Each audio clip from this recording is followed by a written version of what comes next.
She was 7 years old, drawing circles in the dirt with a stick, when she looked up at me and whispered something so quietly I almost didn't hear it. Grandma, Mommy says you're dangerous. I didn't cry. I didn't speak. I just sat there in my own garden while the ground shifted underneath me. My name is Emma Rodriguez, from Portland, Oregon, and what my little granddaughter said next changed everything I thought I understood about my own family. The first time Diane ever made me feel small, I was standing in my own son's kitchen holding a birthday cake I had spent 4 hours baking. Lily was turning 3. I had made her favorite, vanilla with the little pink roses on top, exactly the way she always pointed at pictures and said, "That one, Grandma, that one?" Diane looked at the cake, then looked at Marcus and said, with a smile so polite it could cut glass, "Oh, we already ordered one from the bakery. I thought I mentioned that." She hadn't mentioned it. Marcus looked at the ceiling. I smiled, set the cake down on the counter, and told myself it was just a miscommunication. I was so good at telling myself that back then. My son Marcus is 41 years old.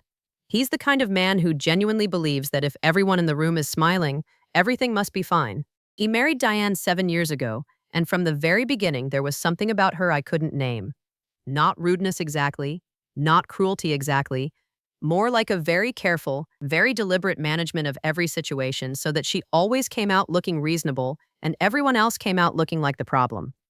I watched her do it to her own sister at their wedding rehearsal dinner. I just never imagined she'd eventually do it to me. For the first 3 years of Lily and Noah's lives, I was there for everything. And I mean everything. When Marcus and Diane both went back to work after Noah was born, it was me picking him up from daycare at 3 p.m. every single day. It was me who learned which specific brand of crackers he'd actually eat and which ones he'd throw across the room. It was me sitting on the cold bathroom tile at 2 a.m. when Lily had croup, steam filling the room, her little hand wrapped around my finger. Diane never acknowledged any of it, not with gratitude, not even with a simple thank you. But I didn't do it for acknowledgement. I did it because those children were my whole heart. Then COVID hit, and for 14 months, I was essentially a third parent in that house. Marcus worked from home, Diane worked from home, and somehow I was still the one managing school drop-offs, lunch routines, nap schedules, and the kind of deep daily presence that bonds a child to you in ways that don't just disappear. Noah used to climb into my lap every single morning and ask me to tell him the story about the little horse who was afraid of puddles. A story I made up one rainy afternoon that somehow became sacred to him. Lily called me before she called anyone when she lost her first tooth. Those children knew me. They trusted me. And I trusted that nothing could touch what we had built together. I should have paid closer attention to when Diane stopped mentioning my help in conversations. At first it was subtle. She'd tell friends, "We managed everything ourselves during COVID. It was tough, but we got through it." I was standing right there the first time she said it. I remember thinking maybe she just forgot. But Diane doesn't forget things. Diane is precise. Diane is deliberate. And looking back now, I understand exactly what she was doing.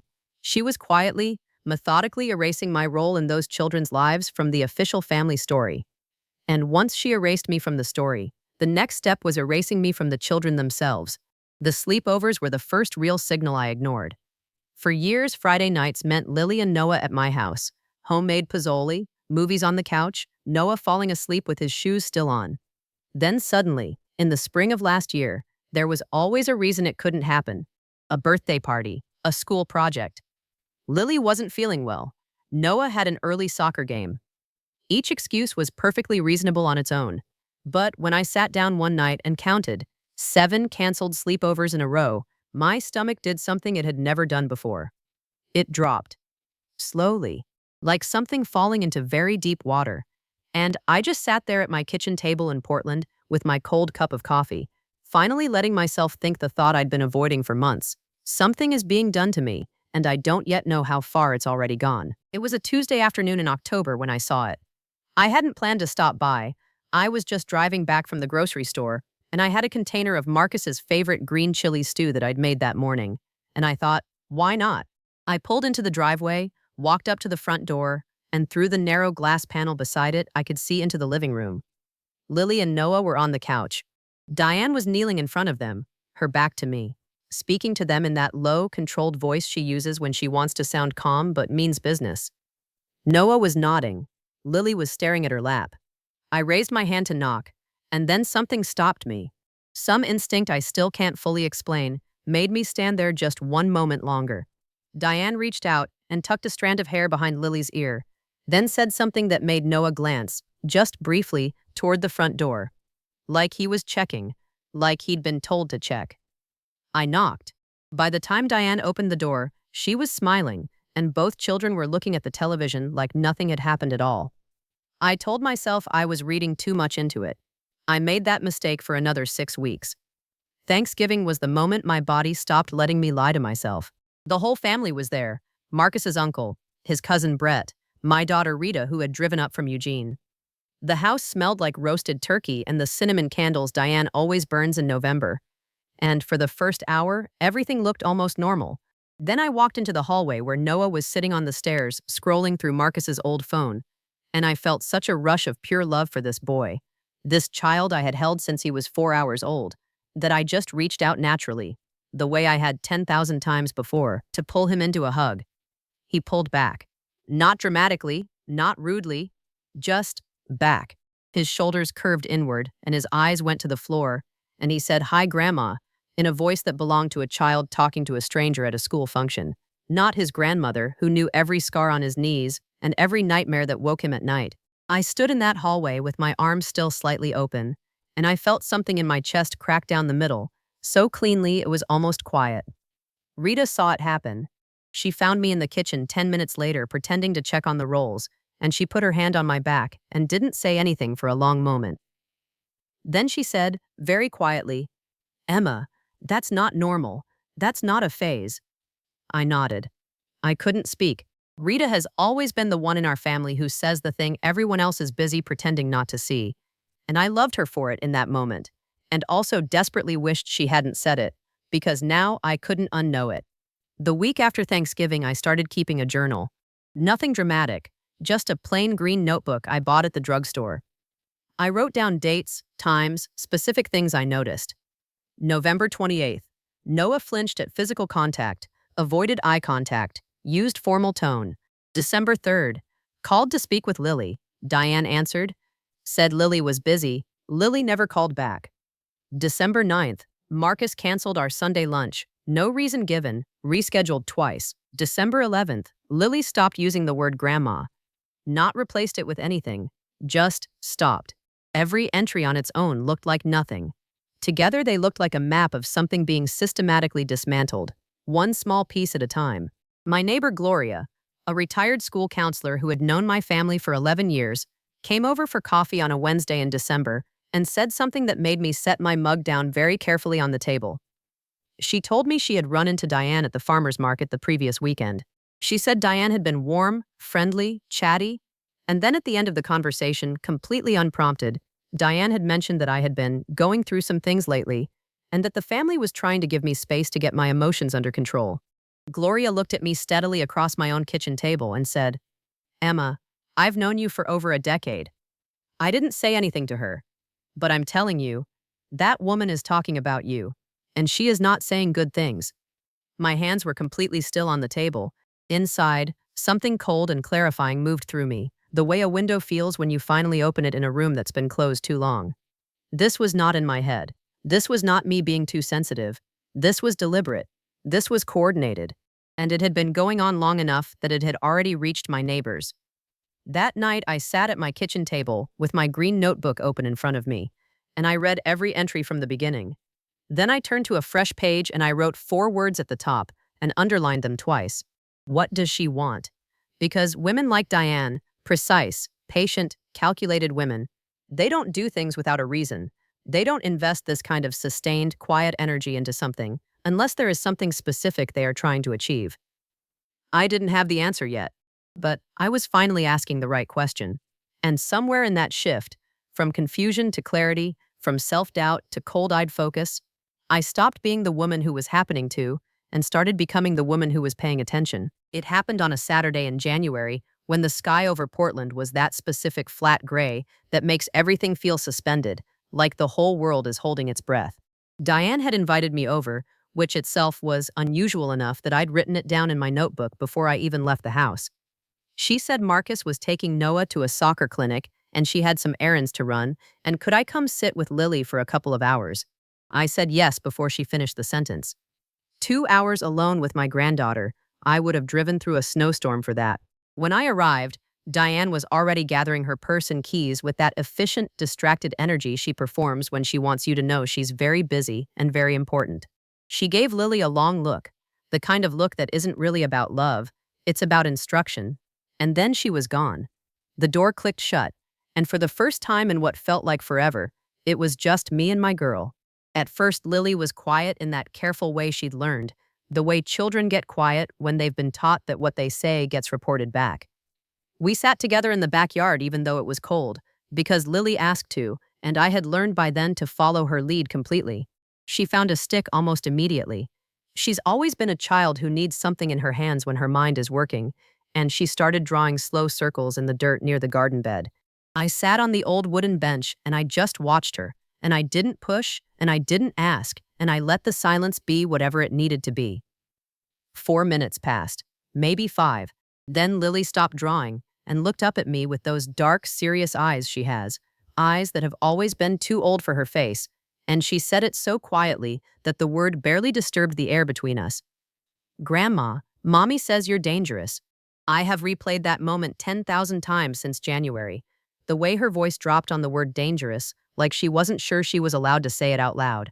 The way she watched my face after she said it. Not with fear exactly, but with this heartbreaking, careful attention, like she was checking whether I would fall apart or whether I would stay. I did not fall apart. I have never in my life worked harder to keep my face calm and my voice steady than I did in that moment on that cold bench in that backyard. I set my hands flat on my knees and I breathed once, slowly, and I said, "Can you tell me more about that, sweetheart?" And then my 7-year-old granddaughter, in her small, serious voice, told me things that rearranged every bone in my body. Diane had been talking to the children about me. Not once, not casually. Regularly, deliberately, in the specific careful language of someone who has thought about exactly what words will land deepest in a child's mind. Lily told me that Mommy said Grandma makes people feel bad inside, that Grandma doesn't have good boundaries, that sometimes Grandma says things that hurt people and doesn't even know she's doing it. She said Mommy told them that when Grandma hugs you too long or calls too much, it's because Grandma has problems with her emotions, and that the kindest thing to do is to give Grandma some space so she can work on herself. Lily delivered all of this in the earnest, slightly recited tone of a child repeating things she has heard many times and tried very hard to understand and memorized, because she sensed they were important. She wasn't being cruel, she was being honest. She was 7 years old, and she was handing me the knife that had been used on me, and she didn't even know that's what she was doing. I asked her, gently, carefully, the way you move around something fragile, whether Mommy had said anything else. Lily hesitated. She drew one more circle in the dirt. Then she said, Mommy said we shouldn't tell you what she tells us. But Grandma. And here her voice did something that will live in me forever. It dropped even lower and got rougher, the way a child's voice gets when they're trying not to cry. I don't like not hugging you. It doesn't feel right. And that was the moment I almost lost my composure entirely. Not the cruelty. I could hold myself together against the cruelty. It was the love. It was this little girl telling me that something in her body knew the truth even when her mind had been filled with someone else's lies. I reached out and I took her hand and I held it and I said, "You didn't do anything wrong, not one single thing." And she nodded very seriously, like she had needed someone to tell her that for a long time. That night I called Rita. It was past 10 o'clock and I didn't care. She answered on the second ring and I told her everything Lily had said, word by word, from my notebook where I had written it all down the moment I got back to my car. Sitting in Diane's driveway with shaking hands, writing fast, needing it all captured before my brain could soften any of it into something more bearable. Rita was quiet for a long time after I finished. Then she said, "Emma, this has a name. What Diane is doing, this has an actual name." She had looked it up months ago, she told me, after Thanksgiving, because she had suspected. Parental alienation, the systematic poisoning of a child's relationship with someone they love through repeated, calculated, emotionally loaded messaging delivered by a trusted authority figure. Not a fight, not a disagreement, a campaign. Rita said the word campaign and I felt it land in my chest like something finally, horribly confirmed. I didn't sleep that night. I lay in my bed in my house in Portland and I stared at the ceiling, and I let myself feel the full weight of what had been done, not just to me, but to Lily and Noah, who had been handed fear where there should have been only love, who had been taught to pull away from someone safe, who had been used as instruments in a plan they were far too young and too innocent to understand. And somewhere in those long, dark hours, the grief shifted. It didn't disappear, but it moved over just enough to make room for something else. Something harder and quieter and considerably more dangerous to people who think they've won. I was done being confused. I was done doubting myself, and I was absolutely done being erased. I gave myself exactly 9 days. 9 days to think clearly, to talk to Rita, to fill 14 more pages in my green notebook, and to decide exactly how I wanted to walk into the most important conversation of my son's life. I didn't want to go in hot. I didn't want tears or accusations or a scene that Diane could later describe to people as proof of my emotional problems. I wanted to go in clean, documented, undeniable. So on a Sunday morning in late January, I called Marcus and told him I needed to come over and talk. Just him and me. At the kitchen table, the way we used to when he was young, and something was wrong. He sounded uncomfortable immediately. The way he always sounds when he senses that avoiding a thing is no longer going to be an option. He said, "Fine. Come at 11. I arrived at 11 with my green notebook and nothing else. No food, no gifts, no peace offering. Just me and 14 weeks of documented truth sitting down at my son's kitchen table. I set the notebook down in front of me, and I looked at Marcus, really looked at him. The way a mother looks at her child when she is simultaneously heartbroken and completely clear-eyed. And I said, I need you to listen to me, not respond, not defend, just listen. Can you do that?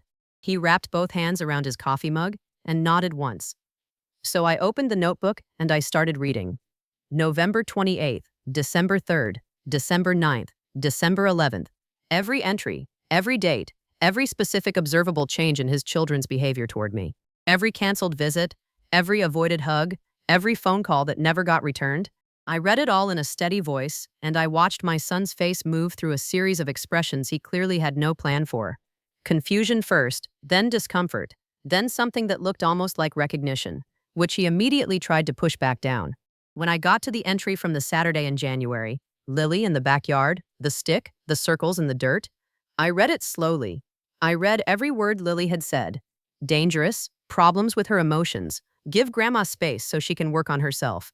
I read it, and then I set the notebook down and I waited. Marcus stared at the table. A long time passed. The refrigerator hummed. Outside a car went by. Finally he said, very quietly, "She's 7, Mom. Kids say things. She probably misunderstood something." And I felt a specific kind of sadness move through me then. Not anger, not yet, just the deep, weary sadness of watching someone choose the comfortable lie over the uncomfortable truth right in front of your eyes.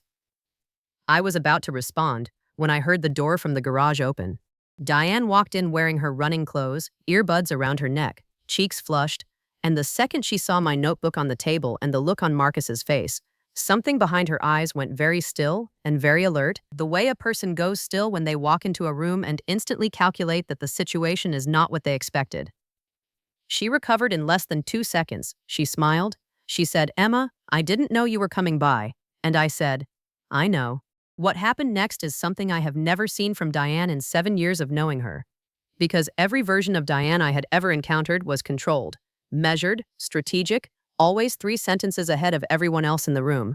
But something about seeing that notebook, something about the specific stillness of Marcus's posture, something cracked the performance just enough. She pulled out a chair and sat down without being invited to, and she looked at me with a kind of cold, flat directness she had never used on me before. The face under the face, finally. And she said, "I think what we're really talking about here is the fact that Marcus and I have made some parenting decisions you don't agree with. And instead of respecting that, you've been pressuring the children and putting them in the middle." Smooth, immediate, completely inverted. I had come with documentation of what she had done to me, and inside 4 sentences, she had reframed it as something I had done to her children. I almost had to admire it. Almost. I looked at her and I said, very calmly, "Diane, I have written down, with dates, every specific thing I've observed over the past 14 weeks. I have a 7-year-old child's exact words about what she has been told about me in her own home. I have a neighbor who can confirm that you have been describing me as emotionally unstable to people in this community. What I don't have is any version of this where I stay quiet about it. Something moved across her face. Not guilt? I don't think guilt is a language Diane speaks fluently. But calculation, reassessment, the look of someone who has been playing chess and has just realized the other person has been quietly setting up a move for weeks. Marcus stood up. He put himself physically between us, not aggressively, but deliberately. And he looked at Diane with an expression I had not seen on my son's face in years. It was the expression of a man who has been willfully not seeing something for a very long time and has just been forced to see it. He said her name, just her name, Diane. One word. But the way he said it, flat, tired, stripped of its usual deference, told me that somewhere in the reading of those notebook entries, something had shifted in him that Diane's quick reframe had not been fast enough to stop. Diane looked at him, then she looked at me, then she stood up, picked up her earbuds from the counter, and walked out of the kitchen with the specific rigid posture of a person who is furious and refuses to show it. Marcus sat back down. He put his face in his hands. And then my son, my 41-year-old son who had spent years choosing peace over truth, said something into his palms that I had to lean forward to hear. How long has this been going on? And I slid the notebook across the table to him, and I said, start from the beginning. He read for 20 minutes without looking up once. When he finally raised his head, his eyes were red and he looked simultaneously younger and older than I had ever seen him. Younger because the careful managed neutrality he'd been wearing for years had completely fallen off his face. Older because of what was sitting underneath it. He said, she told me you were the one pulling away. She said you'd been distant and difficult, and she was just trying to protect the kids from the tension. I nodded slowly. Of course she had. Of course that's exactly what she had said. Marcus, I said quietly, your daughter told me she doesn't like not hugging me. She said it doesn't feel right. 7 years old, and she already knows something is wrong. Children always know. He didn't say anything after that, for a long time, but he didn't have to. The notebook was still open on the table between us, and for the first time in 14 weeks, I wasn't the only one in this family looking directly at the truth. I didn't wait for Marcus to figure out what to do next. That was the old Emma, the one who handed people the truth and then stood back and hoped they'd do something decent with it. This Emma made an appointment with a family therapist the very next morning. Her name was Dr. Patrice Owens, a woman in her 50s with a quiet office near the Pearl District and 23 years of experience in exactly this kind of family fracture. I brought my notebook. I brought the timeline. I brought Rita, who sat beside me and confirmed everything she had independently observed since Thanksgiving. Dr. Owens listened without interrupting for 40 minutes. Then she set down her pen and said, what you're describing is a textbook pattern of grandparent alienation driven by coached child messaging, and the fact that a 7-year-old broke the script on her own tells me the conditioning hasn't fully taken hold yet. That matters enormously. Time matters here. I wrote that down. Time matters here. I underlined it twice. Dr. Owens agreed to reach out to Marcus directly and recommend a series of family therapy sessions that would include separate age-appropriate sessions with Lily and Noah. She was careful. She explained that she couldn't force anything, that Marcus would have to agree voluntarily, and that Diane's participation would be ideal but wasn't required for the children to begin processing what they'd been exposed to. I appreciated her precision. I didn't need Diane in a therapy room to get justice. I needed those children to have a safe space where someone trained and neutral could hear what they had been living with, in their own words, without anyone coaching the answer. I also called an attorney, not because I wanted to go to war.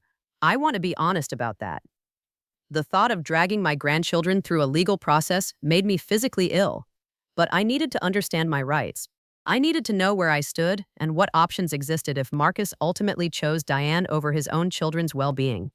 The attorney, a woman named Constance Miller who specialized in family law, told me that Oregon recognizes grandparent visitation rights under specific circumstances and that documented evidence of parental alienation, particularly involving coached language in young children, was exactly the kind of paper trail that courts took seriously. She said, "You've already done the hardest part. Most grandparents come to me with nothing but their word against someone else's. You have dates, specific language, a corroborating witness, and a child's own unsolicited disclosure. That's not nothing. That's a foundation." I drove home from that meeting feeling something I hadn't felt in months.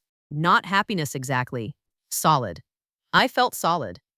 What I did not expect was Carol. Diane's mother called me on a Thursday evening in early February. I almost didn't answer.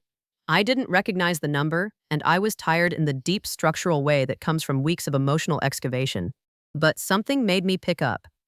Carol's voice was careful at first, formally polite in the way of someone who has rehearsed the opening of a difficult conversation.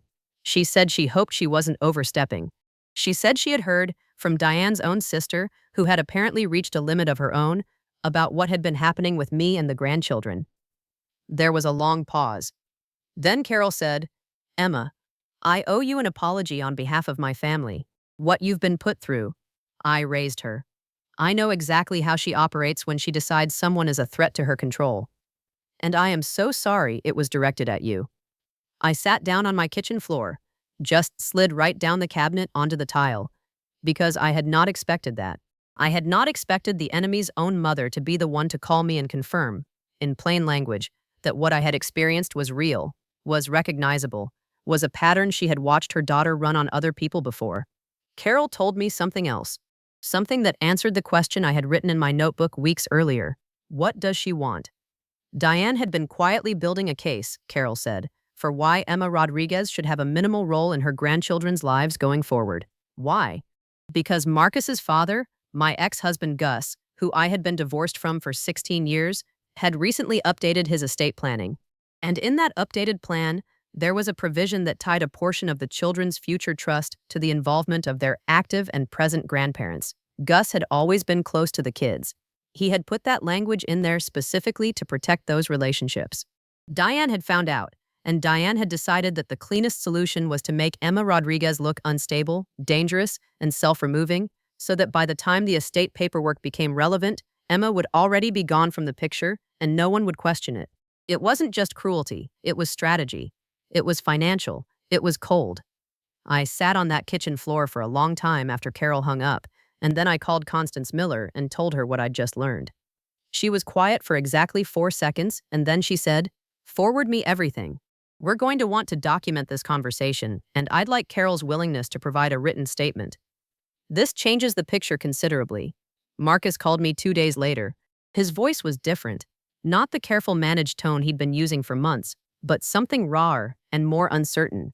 The voice of a man standing in the rubble of a story he'd believed about his own family. He said Diane had admitted to maybe going too far in how she'd spoken to the children about me. He said that phrase, maybe going too far, like he was still trying to decide whether it was enough of an acknowledgement or whether it made him angrier than her original actions. I didn't tell him about the estate provision yet. I needed Dr. Owens to have her sessions with the children first. I needed Lily and Noah's truth to be on record before Diane had any reason to know how much I now knew. Dr. Owens met with Lily and Noah separately over the course of 3 weeks. She used art and play-based methods, drawing, storytelling, figurine arrangements, the kind of non-leading techniques that allow children to show what they know without being asked to perform or explain. What came out of those sessions, she told me carefully and professionally, was consistent with coached negative messaging about a family member. Specific phrases that were too adult, too loaded, too consistently repeated to have originated with the children themselves. She documented everything with clinical precision. When she presented her findings to Marcus in a joint session, without Diane present, at Marcus's own request, my son sat in that office chair and listened to a professional confirm, in measured clinical language, that his children had been used, that the woman he had trusted with his family had deliberately shaped his children's perception of their grandmother through repeated calculated messaging. And Marcus, my son, who had spent years choosing comfort over confrontation, put his face in his hands for the second time in a month, and this time when he looked up, there were tears running down his face, and he didn't bother trying to stop them. Diane's response to Dr. Owens' findings was to lawyer up immediately, which Constance told me was both predictable and, strategically, a mistake. Because the moment Diane retained an attorney, the conversation shifted from a family matter to a documented legal proceeding, and everything I had quietly gathered over the previous weeks became formally relevant. Carol provided a written statement. Gloria, my neighbor, provided a written account of her farmer's market conversation with Diane. Rita provided a detailed timeline of everything she had personally observed. Constance compiled it all into a document that she described to me as the kind of file that makes opposing counsel call their client and have a very direct conversation about settlement versus exposure. That call apparently happened on a Wednesday afternoon. I know this because Marcus called me Wednesday evening, and for the first time in this entire ordeal, he wasn't careful or managed or diplomatic. He was simply my son, calling his mother, saying, "Mom, it's over. She knows she can't win this. We're going to start family therapy. All of us, together. And I need you to know, I need you to hear me say this out loud. I am so sorry. I am sorry I didn't see it sooner. I'm sorry I let it go on this long. I'm sorry I chose peace over you." I stood at my kitchen window, looking out at the garden where nothing was growing yet because it was still February, and I let my son apologize, and I let myself receive it. And I did not minimize it or wave it away the way I might have done before all of this, because he needed to say it and I needed to hear it, and we had both earned that moment. The first time I saw Lily and Noah after everything broke open, it was at a neutral location, a park near Dr. Owen's office, on a cold, bright Saturday morning with the kind of sharp Portland winter light that makes everything look very clean and very clear. Marcus brought them. Diane was not there. Lily spotted me from across the parking lot and she ran. Not walked. Ran, full speed, her coat flying open, her boots loud on the pavement, and she hit me at full force and wrapped both arms around my waist and held on with the specific fierce grip of a child who has been told to let go of something her whole body refused to release. I held her and I pressed my face into her hair and I breathed her in and I did not cry until Noah walked up more slowly, 9 years old and trying very hard to be composed, and put his arms around both of us and said into my shoulder, "We missed you, Grandma. We really missed you." And then I cried. We all did.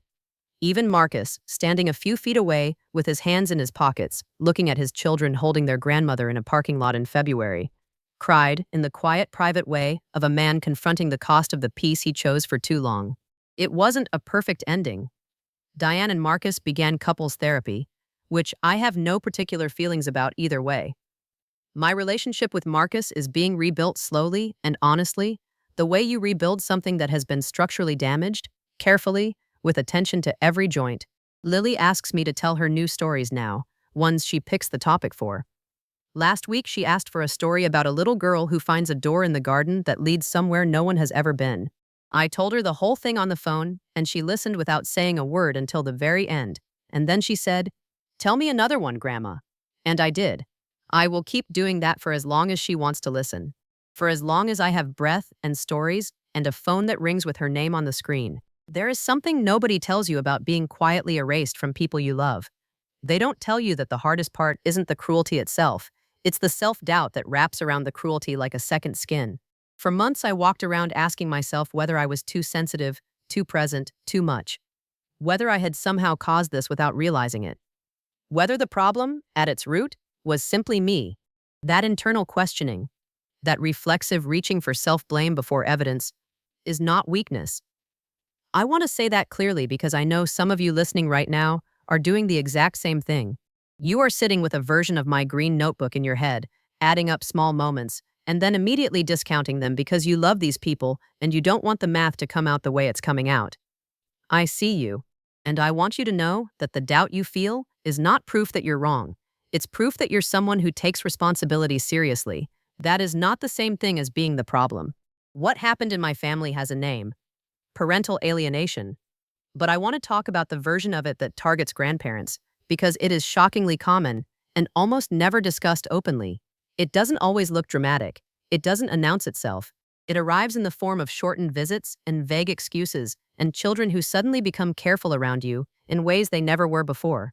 It arrives in the specific quality of silence from a grandchild who used to run to you. A silence that feels wrong in your body, even before your mind can articulate why. If you are a grandmother or a grandfather reading the signs that I missed for too long, I want to give you the clearest advice I know. Trust that feeling in your body before you have the words for it. Write things down. Date them. Don't minimize what you observe just because each individual incident seems small. Patterns are made of small things. The truth lives in the accumulation. I also want to talk about Marcus, because I think there are a lot of Marcuses in these stories and they don't get examined honestly enough. My son is not a villain. He is a man who loved his wife and wanted peace in his home and made the catastrophic mistake of confusing peace with truth. He looked away from things that made him uncomfortable because looking directly at them would have required him to act, and acting would have cost him something. I understand that. I also know that his looking away cost his children something. It cost them 14 months of confusion and fear and a grandmother they were taught to be afraid of. Love without courage is not enough to protect the people who depend on you. That is the lesson I hope Marcus carries forward. Not as punishment, as a compass. The thing that saved everything, the single thread that unraveled the whole carefully constructed lie, was a 7-year-old girl drawing circles in the dirt with a stick. Lily didn't have strategy or documentation or a family law attorney. She had love that was too stubborn to be fully coached out of her. And one unsupervised afternoon, and the instinct to tell the truth to the person she trusted. Children are so much more than what adults give them credit for. Their bodies know safety. Their hearts know genuine love versus performed love. You cannot fully convince a child to stop loving someone they have experienced as safe. You can only confuse them, and the confusion eventually becomes unbearable enough that the truth finds a crack and comes through. Lily was my crack. She was 7 years old, and she saved me. I will never stop being grateful for her bravery, even though she will never fully understand what she did. If I could write a letter to the Emma of 14 months ago, the one standing in the kitchen holding a birthday cake that wasn't wanted, I would tell her this: the instincts you keep dismissing are the most intelligent things about you. The discomfort you keep swallowing is information. The pattern you keep refusing to see because seeing it fully would break your heart. Look at it anyway. A broken heart that knows the truth heals. A whole heart built on denial just becomes a beautiful cage. I would tell her to get the notebook sooner, to call the attorney sooner, to stop being so afraid of being perceived as difficult that she made herself easy to erase. And I would tell her, most importantly, that the love those children have for you is not fragile. It cannot be talked out of them permanently. It went underground, but it did not die. It was waiting in a 7-year-old's whisper in a winter garden. It was waiting to be found. I am still healing. I want to be honest about that because these stories have a way of ending too neatly, and real life doesn't work that way. Marcus and I are rebuilding slowly. My relationship with Diane is non-existent and may stay that way, and I have made a certain peace with that. What I will not make peace with, what I will never normalize or minimize or explain away, is the deliberate use of children as instruments of adult agendas. Lily and Noah deserved none of what was done to them. They deserve to love their grandmother freely, without confusion, without looking over their shoulders. Getting that back for them, not for me, for them, was worth every hard conversation, every documented entry, every uncomfortable truth laid out on a kitchen table on a Sunday morning. There is a version of me that stays quiet, that keeps bringing the casseroles and absorbing the subtle cruelties and convincing herself that keeping the peace is the same as keeping the family together. I lived in that version for too long. I do not live there anymore. If you made it to the end of my story, I want you to sit with something for just a moment before you scroll away or click on the next thing. Because I don't think you found this video by accident. I think you found it because something in your own life, your own family, your own relationships, your own quiet accumulation of small, painful moments led you here. And I think some part of you recognized something in my story that you have been trying to find the right words for. Maybe it's a daughter-in-law.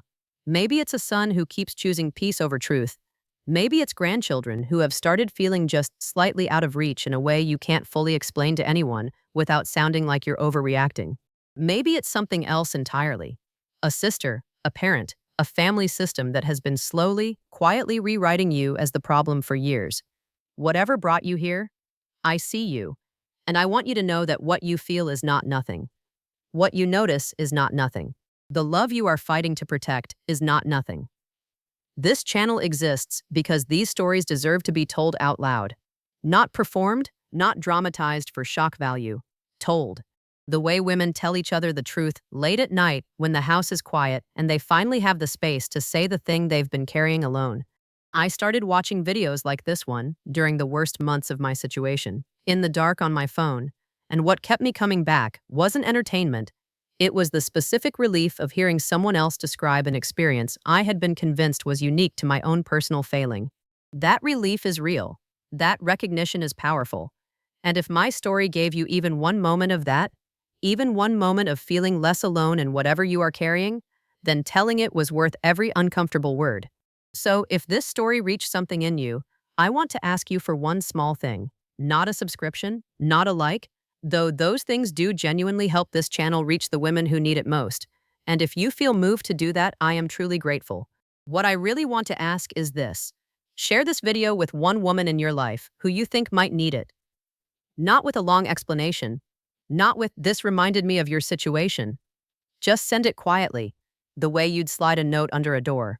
Because somewhere in your life there is a grandmother sitting with a green notebook she hasn't started yet. There is a mother adding up small moments and immediately discounting them.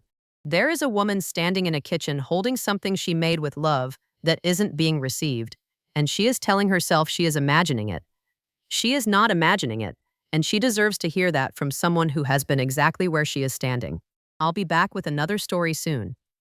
Until then, trust what your body already knows, write it down, and please, please stop making yourself easy to erase. Take care of yourself. You matter more than the peace you keep.